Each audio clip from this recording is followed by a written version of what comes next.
I mean, you've been with me since I was like in college, right? I felt great. I mean, you guys have kind of followed how I've been, all the feedback I've been giving you throughout this whole week, and today was just the cherry on top for all of that.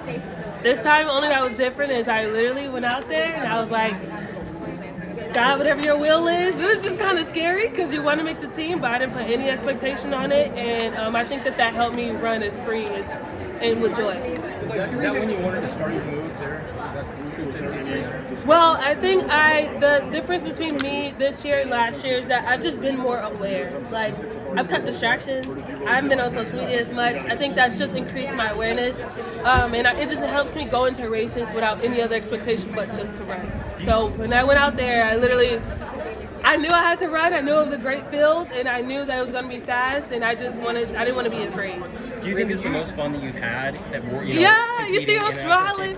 I was happy about the time. I didn't care about the place. I was like, I don't have the standard, Everybody has the standard, but it's different when you're running and you can run with joy. Like I hope you can feel the energy I'm exuding.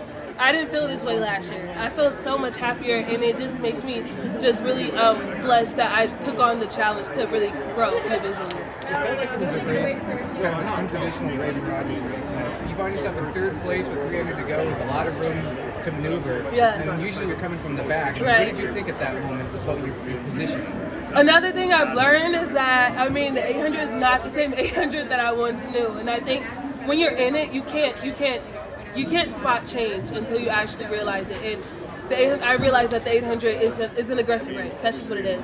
And as much as I like to chicken out or go into my shell, you got to face it head on. And that's just something I've been practicing. It's just really not being afraid and going after it. So that was what you did at that point? Yeah, I'm like, I have more confidence this time around through training, through my faith, and I'm able to just let loose and run like the runner that I know I am. We see a lot of success that happened in the previous years, but you look happier than ever. Are there things that you take from previous years, or do you feel like it's just a fresh year that you've come into?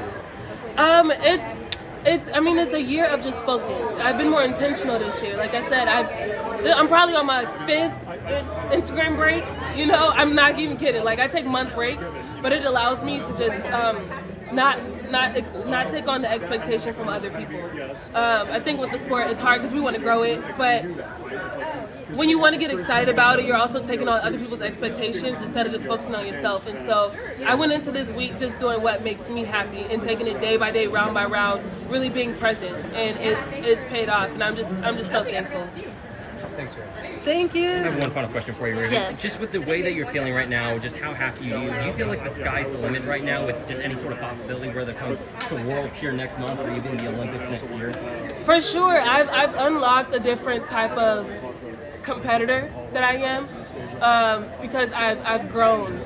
I've instead of running from competition, I have taken on a more bold approach to really stepping up to the line and really giving it my all. I think before I'd like to do what was natural or try to catch or whatever, but you can't do that anymore. You got to run, and I think that the level of competition, this 800 is only getting faster. The field out there was incredible. It could have been anybody's race, and focusing on myself just allowed for me to just do what I need to do and for God to just help me make this team. What's funny is coming out of college, did you ever expect that you would make this many outdoor championships and place this high? Since 2018, you finished in the top 3 every year since then. Looking back at that, do you feel like you've overachieved, or just looking back, like how do you feel like about what you've achieved so far in your career?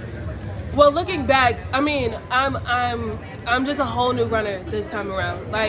Like before, I was running, and the goal was to make teams, of course, and do what I need to do. But it's more fulfilling when you are doing it for a purpose, and increasing my faith in God and having that be. I can go out there and line up and be like, I don't know what you're gonna do, but make the team or not, any scenario, and be comfortable with that is a different level of peace.